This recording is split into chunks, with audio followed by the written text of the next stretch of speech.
Hello good morning friends. ఈరోజు AP constable నుంచి ఒక కొత్త అప్డేట్ వచ్చింది. అయితే టోటల్గా స్కోర్ కార్డ్ అయితే వచ్చింది.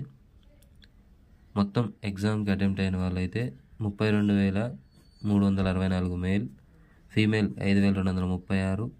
అయితే టోటల్ క్యాండిడేట్స్ అయితే 37,600. అయితే మేలు 29,211, ఫీమేల్ 4,710, టోటల్గా 33,921 మంది అయితే రావడం జరిగింది. ఇందులో ఓసీ వాళ్ళు అయితే 1254, బీసీఏ వాళ్ళు 4,387, బీసీబీ వాళ్ళు 3,348, బీసీసీ వాళ్ళు 49, బీసీడీ వాళ్ళు 8,086, బీసీఈ వాళ్ళు 805, బీసీఎస్సీ వాళ్ళు 8,378, ఎస్టీ వాళ్ళు 2,904 మంది. అలాగే మనకైతే ఒకటే ఒక క్వశ్చన్ ఫ్రెండ్స్, మొత్తం కీలో కూడా ఒకటే ఒక చేంజ్. అది ఈ క్వశ్చన్: సరికాని జతను గుర్తించండి.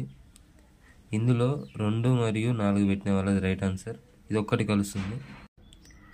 మనకి సివిల్ చూసుకున్నట్లయితే ఇప్పుడు క్వాలిఫై అయిన లిస్టు ప్రకారం అయినా, అభ్యర్థులు అటెంప్ట్ చేసిన ఎగ్జామ్ పరంగా అయినా చిన్న చిన్న మిస్టేక్స్ అయితే అందరూ చేశారు. ఒక్కొక్కరు 5, 6, కొంతమంది 10 కూడా ఇది అనుకోని ఇది 2 ఆప్షన్ల దగ్గర అట్లా పెట్టేశారు.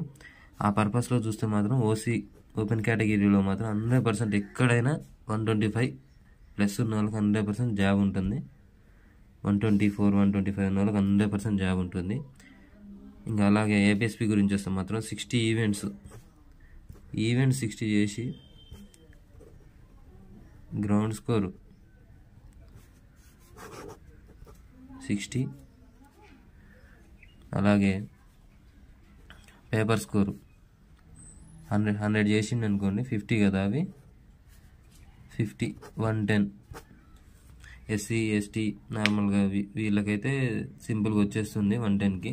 ఇక ఓపెన్లో అయితే 114, 115 అలా ఉండొచ్చు. ఎందుకు ఈ బ్రదర్ ఇంత తక్కువగా చెప్తున్నాడు ఈ కట్ ఆఫ్ అని మీరు అనుకోవచ్చు. మీరు చూస్తేనే అర్థమవుతుంది. ఇందులో చిన్న చిన్న క్వశ్చన్సే తప్పు పెట్టించిన వాళ్ళు చాలామంది ఉన్నారు. ఇది అనుకోని ఇది కాంచీరామ్ అయితే మాయావతి, ఇలాంటి క్వశ్చన్ చాలా ఉన్నాయి. అన్ని తప్పు పెట్టి వచ్చారు. కట్ ఆఫ్ చాలా తగ్గొచ్చు.